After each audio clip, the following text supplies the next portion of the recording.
The US has bombed Iran's nuclear sites, and nobody can be sure how it will play out. What comes next depends entirely on the Iranian response and on just how much was destroyed at the deeply buried nuclear facility at Fordo. Because there are basically two paths to American success. The cleanest requires that Iran's nuclear program has indeed been obliterated and would take years to rebuild. In this ideal scenario, Iran's leaders might talk Armageddon, but they would choose their retaliation very carefully. The goal would be to save face, avoid direct escalation with the US military, and cut a nuclear deal on US terms. Because although the regime might survive setting the region on fire, there is a significant risk that it wouldn't. If Iran should choose this cautious path, then even Trump's fiercest critics would have to acknowledge it was a good outcome.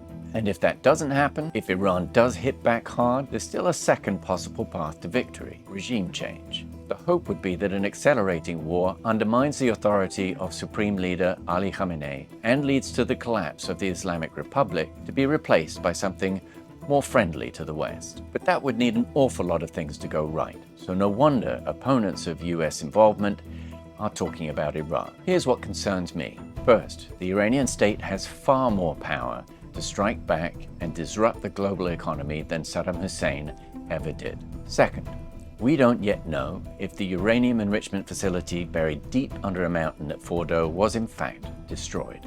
We've also lost sight of the processed nuclear fuel that the Iranians moved to avoid them getting bombed into a radioactive aerosol. Put that missing fuel together with surviving uranium enrichment cascades, and what you may get is an Iranian bomb sooner than if the US and Israel had done nothing at all. Third, regime change is hard to do. It's much more likely that you get a coup from within, which would be conducted by the Islamic Revolutionary Guard Corps. This might sideline Khamenei for a disastrous nuclear policy. Provocative enough to invite attack by the US and Israel, but without producing the deterrent of an actual bomb. But would these new leaders be pragmatists looking for a new relationship with the West? Or would they be hardliners looking to fix Khamenei's mistakes? Probably the latter. Of course, Trump could still emerge the hero. Iran may capitulate, or there may be a color revolution. More likely, though, is that the Islamic Republic survives, and that Iran's nuclear question remains unresolved. In that case, Trump will have to hope that